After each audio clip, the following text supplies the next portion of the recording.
Hello! Bienvenue à toi dans ce nouvel épisode de podcast Invincible femme. Hem, Dernièrement, j'ai parlé avec, beaucoup de personnes qui sont dans le monde entrepreneurial, soit qui sont en lancement ou qui, ont déjà des entreprises super prospères. Puis je leur ai demandé si c'était à recommencer, qu'est-ce que vous auriez aimé savoir avant? Et là, j'ai eu tellement d'informations, ça n'a aucun sens. Il y en a qui étaient vraiment techniques et d'autres qui étaient vraiment plus mindset. J'avais des gens qui me disaient: «Si je l'avais su avant que c'était comme ça que ça fonctionnait, clairement, je me serais lancée avant». OK, parfait. Oui, ça, c'est quelque chose que moi je dis souvent, il est jamais trop tôt pour se lancer. On s'entend à quelques petits trucs près. Il est jamais trop tôt quand tu es rendu là dans ta vie. Il peut être trop tôt si tu as les ambitions plus grands que les moyens. Ça, c'est quelque chose qu'il faut se garder en tête. Si toi, ton but dans la vie, c'est de te lancer en immobilier, puis que tu veux acheter 3 maisons en Floride, 2 au Texas, puis 3 au Costa Rica, mais que tu n'as pas une scène dans ton compte, je pense que tes ambitions sont un petit peu trop grandes là, pour le moment.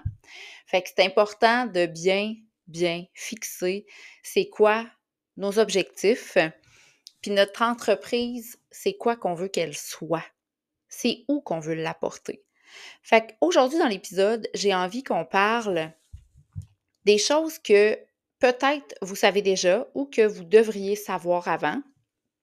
Et je suis en train de créer un guide gratuit, justement avec le plus d'informations possible par rapport à ce que je vais vous dire dans cet épisode-ci. Je vais le sortir probablement dans 2 semaines. Je continue à le peaufiner encore. Je trouve vraiment important de prendre le temps de lire et d'écouter tous les messages que j'ai reçus par rapport aux choses que les gens trouvent importantes. Alors, si on commence, on va y aller avec le côté mindset pour commencer. Si toi, tu veux avoir une entreprise qui est quelque chose qui ne demande pas de frais, que tu n'as pas besoin de local, que tu as juste besoin d'avoir ton téléphone ou un ordinateur pour la commencer, c'est parfait. Donc, aucun engagement financier par rapport à ça. C'est super. Mais ton entreprise, va falloir que tu penses à c'est quoi son but. C'est important pour n'importe qui d'identifier tes piliers. Tes piliers sont importants. Tes piliers, ça égale ta valeur. C'est quoi tes valeurs à toi? Qu'est-ce que tu ne dérogeras jamais? C'est vraiment important parce que quand tu as des piliers qui sont solides dans ta compagnie, ben c'est tes valeurs profondes.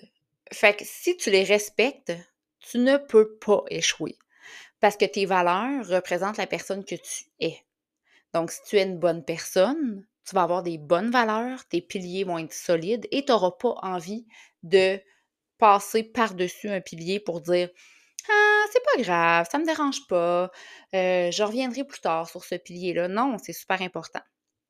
Donc, identifie tes piliers. C'est quelque chose qui est non négociable.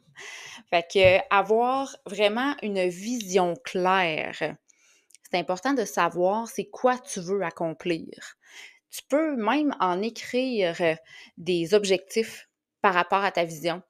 Fait que tu vas écrire tes piliers, tu vas écrire tes piliers que pour toi sont des valeurs. J'aimerais aussi que tu te dises, OK, qu'est-ce que pour moi est un non négociable? Est-ce que je dois faire attention à continuer à avoir du temps pour ma famille, si tu es une maman ou un papa? C'est important. Ta santé, bien t'alimenter. Est-ce que tu fais du sport? Si oui, est-ce que tu vas abandonner ton sport juste parce que tu veux te lancer en entreprise? Non. Tes finances, c'est important aussi que tu réfléchisses parce que quand on se lance en affaires, c'est très rare que tu vas pouvoir subvenir à tes besoins le premier mois. Et même, on dit qu'un bébé entreprise passe ou casse dans les 5 premières années. ça se peut que tu fasses un succès de ton entreprise et que ça ait des proportions extraordinaires puis que ça allait vraiment vite. Par contre, ça se peut que ce soit quelque chose qui va aller tranquillement. Donc, c'est important de toujours penser à ton côté financier. Est-ce que tu as fait un budget? Est-ce que tu sais exactement, tu as combien d'argent qui rentre dans ton compte par semaine ou par mois? Et quelles sont tes dépenses? Tes dépenses, là, ça passe de ta manicure à qu'est-ce que tu as besoin pour vivre. Parce que c'est pas vrai que si tu as l'habitude d'aller chez la coiffeuse à chaque 3 mois pour faire ta repousse de couleur ou que tu vas te faire des beaux ongles chez l'esthéticienne à chaque 3 semaines, que tu as ton épilation ou quoi que ce soit, là, on s'entend, là, je parle pour les femmes. Ben, il y a de fortes chances que même si tu te lances en entreprise, tu ne te diras pas: «Ah, mais là, il va falloir que je fasse un petit peu plus attention». Clairement, là, je t'annonce que si tu as toujours fait ça, tu vas pas accepter d'avoir une repousse incroyable dans tes cheveux et tu ne vas c'est impossible que tu te laisses aller, dans le fond. Tes habitudes que tu as, si c'est des habitudes qui te font sentir bien, c'est important que tu les continues. Je te dis pas de si tu vas toujours t'acheter un café à chaque matin au Tim Hortons ou que tu manges au restaurant 3 fois par semaine parce que tu n'aimes pas faire à manger, ben ça, c'est des choses que tu peux modifier. Ça, c'est des choses qui sont vraiment des des des trucs tu peux aller te chercher des trucs qui vont te faire économiser là-dessus. Fais-toi à la maison ton café le matin, il va te coûter pas mal moins cher. C'est juste des petites affaires. Quand tu fais ton souper le soir, ben fais-en de plus. Fais-en de plus. Fait que comme ça, tu vas en avoir pour tes lunchs aussi. Fait que c'est juste de penser à, dans ton budget, qu'est-ce que pour toi, tu le sais que c'est un non négociable, puis qu'est-ce que pour toi est quelque chose que tu dis ça, clairement, je pourrais vraiment faire plus attention à ça. Dans ton budget, est-ce que tu as une carte de crédit que tu payes toujours seulement le minimum que tu as à payer par mois? Si oui, OK, avant de vraiment te dire que tu es solide, puis que oui, moi j'ai pas de dette, j'ai des reins solides. Ah, peut-être pas. Si tu as une carte de crédit avec de l'argent dessus, puis qu'elle est loadée, puis que la seule chose que tu fais toujours, c'est payer le minimum, clairement, paye ta carte. Les intérêts que tu fais sur ta carte de crédit à chaque mois à payer seulement le minimum, sérieusement, what are you doing? C'est la pire chose à faire. Quand tu payes avec ta carte de crédit, là, ben, tu es supposé être capable à la fin de ton mois de payer tout ce que tu as utilisé. Si tu n'es pas capable de bien gérer ton argent, lance-toi pas en affaires. Je te le dis, c'est un conseil d'ami. Si toi, tu le sais que ta carte de crédit elle a un plafond de 2 000 $ et qu'elle est toujours à 2 000 $, ne te lance pas en entreprise. Tu dois savoir gérer tes sous, gérer un budget avant de te lancer en entreprise. Là, il y en a peut-être qui vont me dire rapport, on peut se lancer pareil, ça n'a tellement pas rapport ce que tu dis. En tout cas, moi, je tiens à te préciser, OK, je suis rendue à ma 3e entreprise. J'ai aidé énormément de gens à partir de leurs entreprises et la chose qui est primordiale, c'est savoir gérer un budget. Parce que des fois, là, tu as plein d'argent qui va rentrer. OK? Mais si tu brûles, là, cet argent-là, tu ne feras jamais ton fonds de roulement. Puis ton fonds de roulement, mais il est nécessaire à quand tu vas avoir des mois qui sont plus creux. Moi, j'ai environ une centaine d'employés à payer. Je peux pas me permettre de me dire «Ah! C'est donc bien cool! J'ai 100 000 qui est rentré ce mois-ci. Fait que je vais aller partir en voyage, je vais aller m'acheter un nouveau char. Et clairement, là, non. Mes priorités sont OK, parfait. Mon fonds de roulement, il faut que jamais que ça descende en bas de ça parce que je le sais que j'ai des paiements, il y a des gens qui comptent sur moi. Si tu n'as pas d'employé, tu as une famille. Si tu n'as pas de famille, tu as toi. OK? Bien, toi, il faut que tu comptes sur toi. Est-ce que ça te tente de manquer d'argent parce que tu n'as pas été capable de la gérer? Sûrement pas. OK? Fait que ton budget, il est vraiment important. Puis ça, moi, c'est quelque chose que j'ai pas envie de savoir combien d'argent que tu as dans ton compte. J'ai pas envie de savoir Ta carte de crédit est à combien? T'en as-tu 15 cartes? As-tu une carte? Ça ne me regarde pas. La seule chose que moi je fais dans mes accompagnements, c'est de vous conscientiser à ça et c'est un devoir que vous avez à faire de mettre une colonne d'actifs et de passifs. OK? Ça, c'est important. Qu'est-ce que j'ai? Qu'est-ce que je dois? Et une colonne de dépenses. C'est important de tout regarder ça ensemble. Sans que moi je vois les chiffres, il faut quand même que toi, tu sois en mesure d'évaluer si c'est logique la façon que tu vis en ce moment. Puis peut-être que ça va te faire prendre conscience de tellement de choses, mais tellement de choses. Moi, personnellement, là, quand j'ai fait cet exercice-là, ça fait quand même longtemps que je l'ai fait et sincèrement, vous devriez le refaire plusieurs fois dans votre vie parce qu'on évolue dans notre vie. Notre vie, elle change, nos paiements changent, le coût de la vie augmente, nos priorités changent. On tombe avec des familles, nos enfants, ceux-là qui pensent que nos enfants nous font faire de l'argent, ben moi, je vous dis que dans mon cas, à moi, mes enfants ne me font vraiment pas faire d'argent. Ils m'en coûtent en tabarouette. Mais c'est correct. J'ai décidé d'avoir des enfants et je savais ce qui venait avec ça. Quand moi, j'ai pris conscience de mon budget, j'avais un char de l'année, OK? J'avais une maison à payer, puis je travaillais salarié. Et là, je me mets à compter, puis je me dis, c'est-tu ça ma vie? C'est-tu vraiment ça ma vie? Toute ma vie, je vais travailler semaine après semaine pour arriver flush sans jamais mettre d'argent de côté. C'est ça la vraie vie? Arc? Non. Clairement, moi, c'est pas ça que je voulais pour moi. Fait que, qu'est-ce qui était important, là? C'était que je me remette en question et à me dire qu'est-ce qui est nécessaire puis qu'est-ce qui ne l'est pas. Clairement, en début de vie, là, en début de vie d'adulte, avoir un char neuf, OK, tu peux. Mais es-tu obligé d'avoir un char à 50 000 neuf? Est-ce que tu peux aller te chercher un char au pire qui est hatchback, un char qui va être moins gros? Même si tu flashes pas dans ton char, là, on va se le dire, on s'en sac. Ton char, c'est un moyen de te déplacer de A à B, de B à C. Est-ce que c'est grave si il est rouge puis tu aurais donc bien aimé ça qu'il soit noir? Non, non, c'est pas vraiment grave. Est-ce que les gens vont dire ah, il réussit donc bien pas dans la vie, lui, t'as-tu vu son char? Ben non, les gens vont aimer la personne que toi tu es.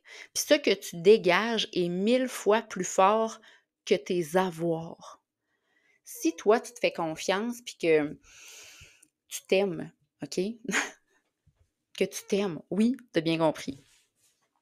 Ben, quand tu te promènes, les gens le voient. Puis ça se peut que tu sois chanceux puis que toi, tu as été un des premiers à piger dans la boîte à farce. Mais c'est pas tout le monde qui vont avoir une beauté naturelle que tout le monde sont à leurs pieds. Mais si tu as confiance en toi et que tu t'aimes, peu importe que tu sois le plus beau gars ou la plus belle fille de la planète, who cares? Ta confiance en toi va paraître par-dessus tout le reste. Promène-toi, là, puis fais l'exercice. Regarde les gens qui se promènent, qui sourient aux autres, qui ont la tête haute, qui se promènent puis qui ont, tu sais, tu le vois, là, ils ont la conviction d'être tellement bien dans leur peau.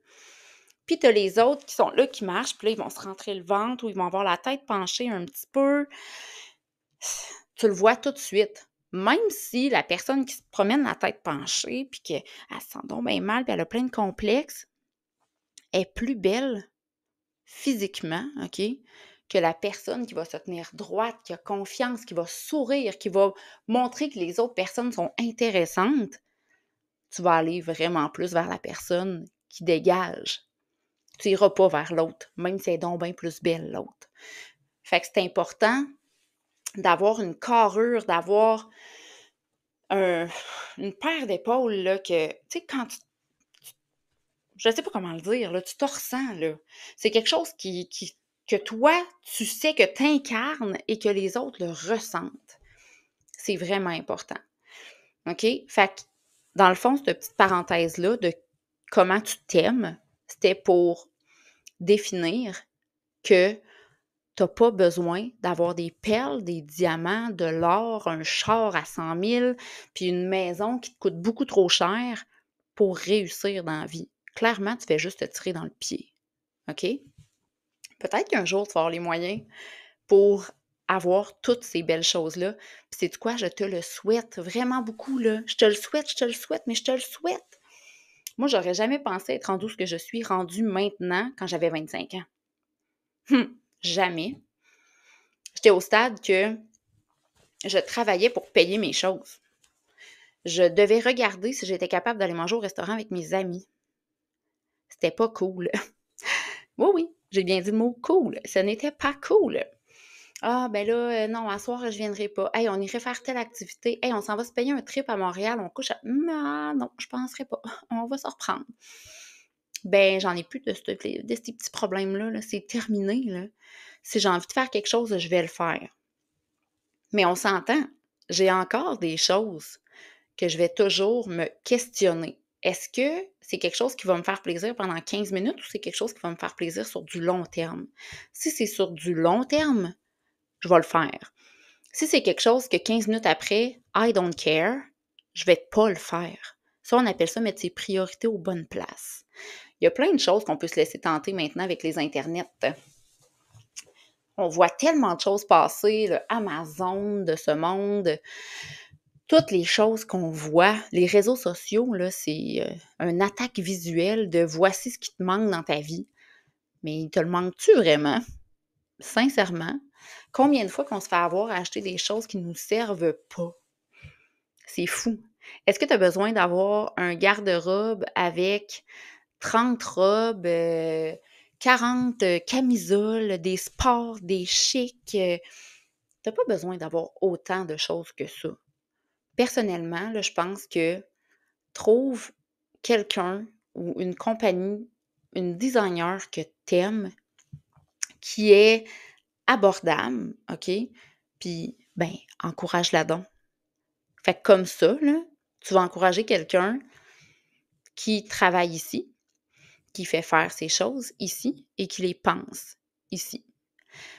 C'est encourager une entreprise d'ici. Ça vaut de l'or.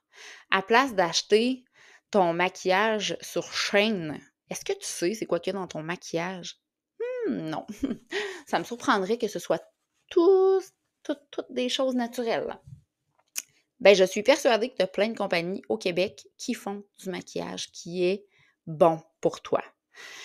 C'est la même chose dans tout dans la vie. Prends le temps de mettre tes priorités aux bonnes places. OK. Fait que le budget, chose qui est réglée. OK? C'est important de savoir gérer son argent avant de se lancer en entreprise. Tu as fait tes piliers, tu as fait tes valeurs. OK? Ça, c'est fait. Fait que là, tu as déjà pas mal de choses de faites. Est-ce que après ça, tu as fait ton étude de marché? Ton étude de marché, là, elle va te servir à évaluer ta concurrence. Elle va te servir aussi à comprendre ton secteur d'activité. C'est quoi que les gens évaluent dans ton domaine? C'est quoi les gens veulent dans ton domaine? Il y a peut-être bien des choses que toi, tu l'as dans la tête, puis que tu sais que ça va être révolutionnaire, mais quand tu fais ta recherche, tu te rends compte que la personne qui habite à 10 minutes de chez vous, elle a une méga grosse compagnie de ça. Bien, ça se peut que tu aies un petit peu plus de misère à percer s'il y a déjà plein de gens qui font la même chose que toi. Mais ça reste que tu peux percer quand même. Tout dépend de la vision que tu donnes à ton entreprise. Fait que c'est important que tu fasses ton étude de marché, que tu regardes ta concurrence, ta compétition, si tu préfères, pour voir qu'est-ce qu'eux autres font et qu'est-ce que moi, je pourrais faire pour me démarquer. Puis s'il y a personne qui fait comme toi, ben tant mieux, puis fonce, parce que c'est le temps de foncer avant que quelqu'un le fasse pour toi. OK? Après ça, le fameux plan d'affaires. Moi, je suis un peu partagée sur ce sujet-là. Quand j'ai fait mon cours en lancement d'entreprise, il y a de ça une dizaine d'années, j'avais déjà une compagnie. Je l'ai encore, cette compagnie-là d'ailleurs. Et j'avais pas fait de plan d'affaires. Puis là, quand j'ai fait mon cours, ils m'ont dit: «Ça te prend un plan d'affaires». OK. Mon plan d'affaires, je l'ai fait pour passer mon cours. Je ne l'ai jamais réouvert. Je ne l'ai jamais retravaillé. Et mes 2 autres compagnies n'ont aucun plan d'affaires et ça va bien. Moi, je crois que c'est pas vraiment un plan d'affaires. Si tu as besoin d'un prêt à caisse, si tu as besoin d'avoir des, des, euh, des personnes qui investissent silencieusement ou quoi que ce soit dans ta compagnie, c'est sûr qu'il faut que tu leur fournisses un plan d'affaires qui est exceptionnel. Si tu vas aller passer au Dragon à TV, même chose. Tu te dois de leur donner un plan d'affaires qui est de la bombe. Vraiment, là, complet, complet, complet. J'en ai des modèles de plans d'affaires. Mais personnellement, moi, je le fais pas. Moi, j'ai mon vision board que je regarde et que je me dis, ça, c'est mes objectifs pour mon année à venir. Et ça, c'est mon objectif de 0,5 ans. OK? Se projeter plus loin que 5 ans, je trouve un peu que c'est rêvé, mais clairement, j'aime mieux mettre des beaux et gros objectifs 0,5 ans que d'en mettre des petits dans l'année, des moyens 0,5 ans, puis des grands quand ma vie continue. OK? Plus que tu vois ton objectif, que tu le vois de tes yeux, plus que ton objectif va s'incarner en toi et que tu vas l'atteindre. Si c'est quelque chose que tu mets sur une feuille de papier puis que tu ne rouvres plus jamais ce papier-là, c'est qui le voit, ton objectif? Même toi, là, tu pourrais ouvrir ton plan d'affaires dans 5 ans puis faire « Ah, ouais, j'avais écrit ça.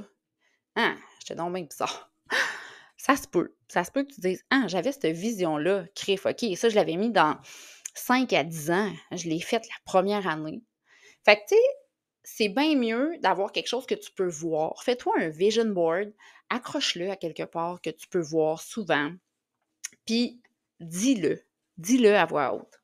Moi, là, je veux que l'année prochaine, je sais pas, là, admettons, OK, je donne comme exemple moi. Je vais vous donner des exemples qui sont super précises, là, moi, avec mon école de danse. Quand j'ai commencé, j'étais dans 2 ou 3 écoles primaires. Et là, je donnais des cours là-bas, en parascolaire. Là, après ça, bon, on a été 3 personnes ensemble à donner des cours. On était rendus dans 6 endroits. Là, après ça, on va encore agrandir l'équipe. On agrandit l'équipe. On est rendu dans une dizaine d'endroits. Et là, à un moment donné, tu te dis, OK, qu'est-ce que je veux, là? Ah, OK, je veux encore rester juste comme ça, là. Je peux pas faire plus que ça. Je peux engager un petit peu des gens. Wrong. J'ai mal pensé, OK? J'aurais juste dû me dire, ça va marcher. Je génère de l'argent facilement en faisant ce que je fais. Je dois lâcher ma job de salarié pour pouvoir faire ça temps plein. Mais j'avais une crainte de l'argent parce que avant, je travaillais pour payer ce que j'avais à payer. Fait que j'avais la crainte de retomber là-dedans encore, puis ce n'était pas ça que je voulais. Mais clairement, maintenant, je le sais, OK? Et quand j'ai compris qu'il fallait que j'arrête d'être salariée pour pouvoir prospérer dans mon métier, ben j'ai doublé mon chiffre d'affaires la première année. Je pouvais me gâter pas mal plus que lorsque je faisais les 2 combinés ensemble. Puis j'ai commencé à me dire: «OK, là, je veux, conquérir, toutes ces 10 municipalités-là. Puis l'année prochaine, je vais engager quelqu'un d'autre pour que cette personne-là puisse aller chercher, cette autre MRC-là» et ainsi de suite. Puis là, je me disais: «OK, dans 5 ans, j'ai toute Chaudière-Appalaches au complet». J'étais vraiment contente. Je l'ai eu et plus encore.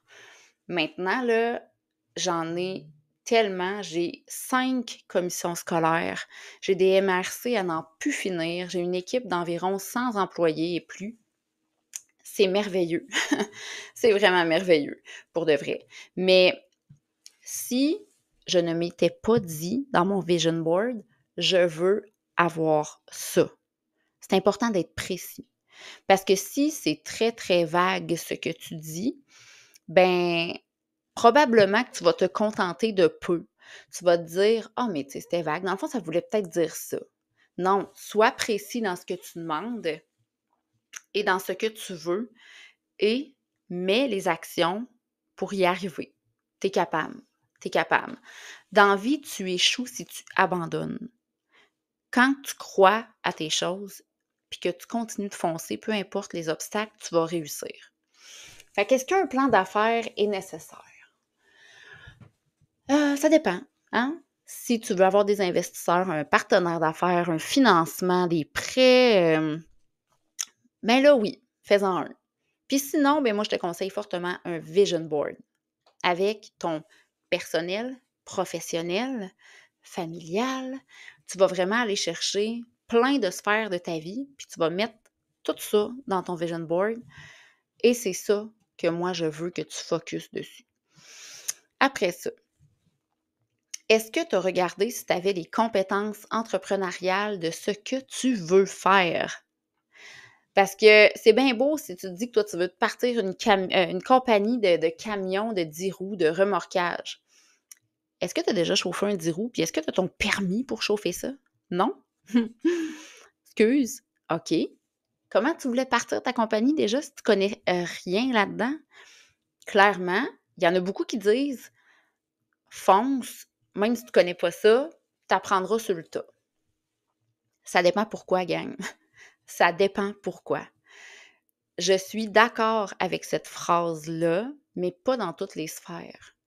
Si tu veux te partir une entreprise que tu ne connais rien dans cette entreprise-là, dans ce monde-là, dans ce domaine-là, je te conseille fortement d'attendre.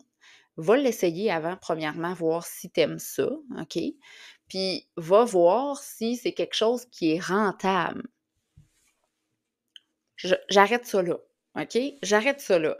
Ne te lance pas dans quelque chose que tu n'as jamais fait, jamais essayé et que tu n'as pas les compétences pour le faire, que tu n'as pas les permis qu'il te faut, que tu n'as pas la machinerie, bref, tu ne te lances pas si tu ne connais pas dans ce que tu veux te lancer. Ensuite de ça, est-ce que tu as fait une gestion des risques? Ça, c'est un.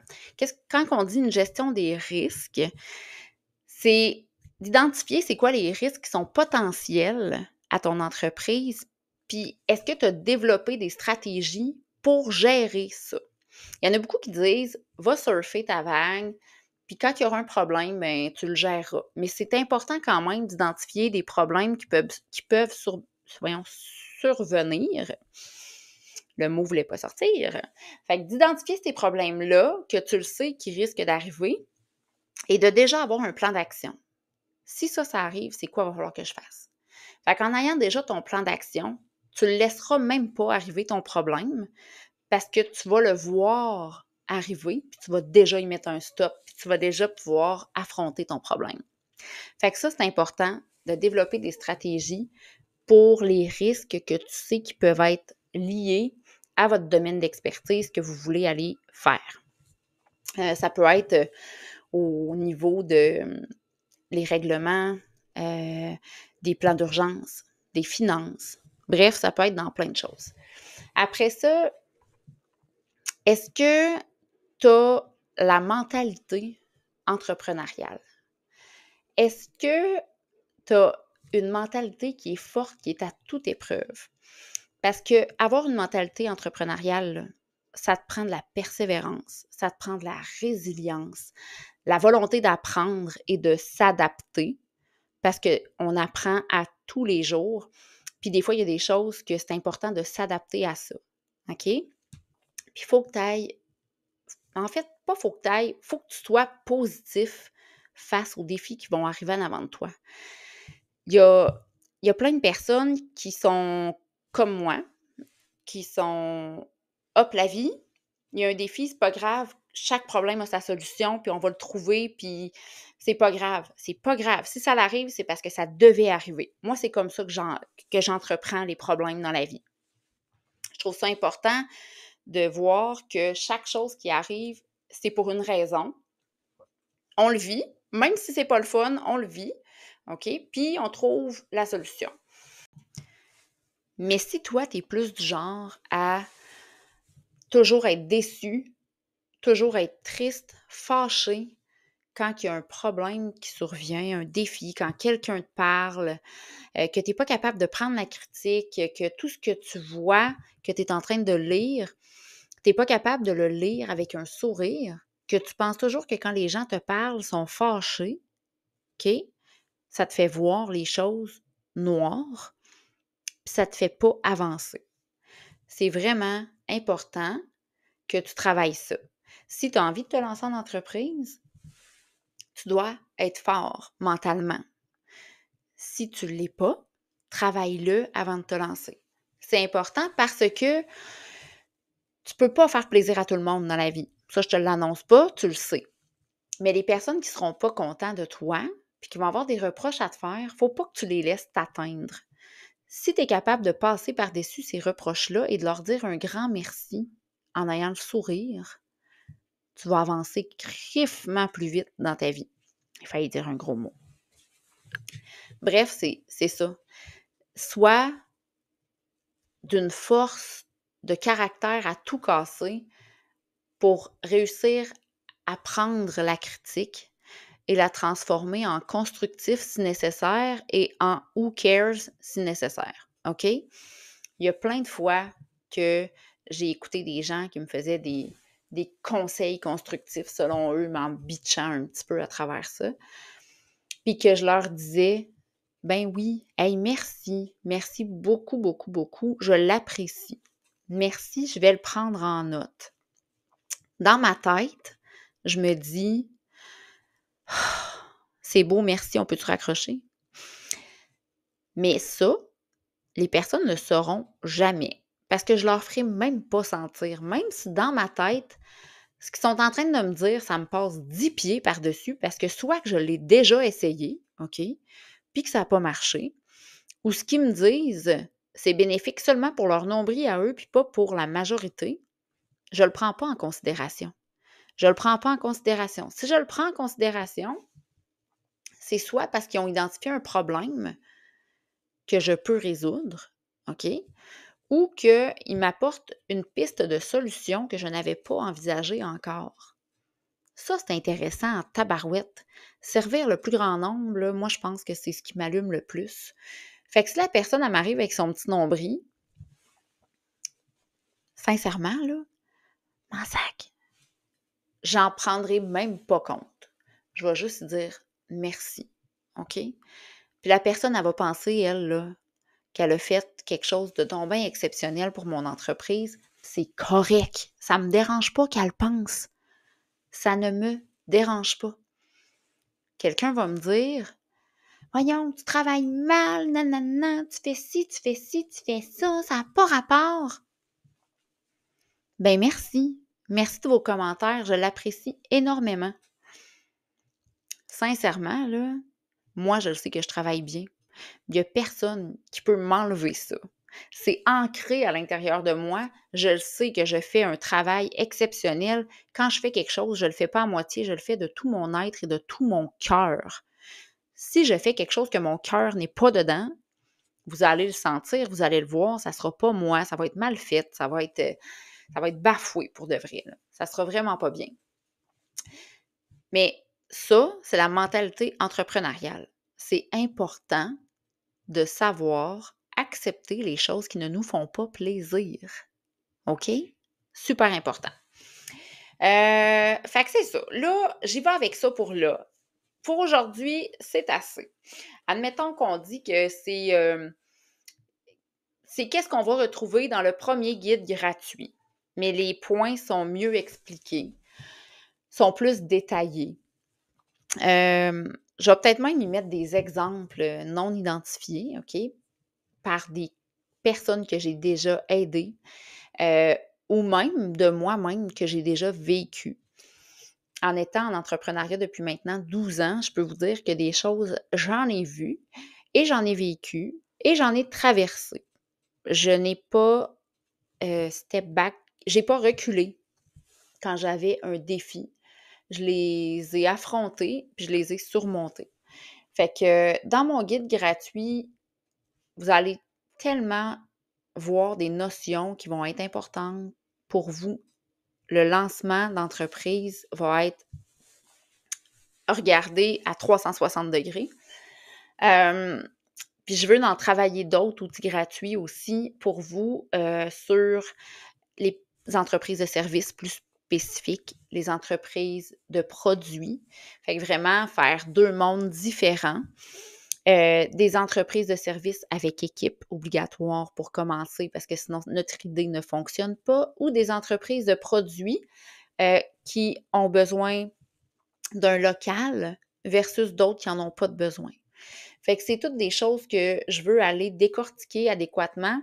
On n'a pas tous les mêmes projets dans la tête. Ça ne prend pas toutes les mêmes choses pour tous les projets non plus. Il y a beaucoup de choses qui peuvent être changées, hein, d'un projet à l'autre. On n'est pas tous rendus au même stade non plus dans notre vie.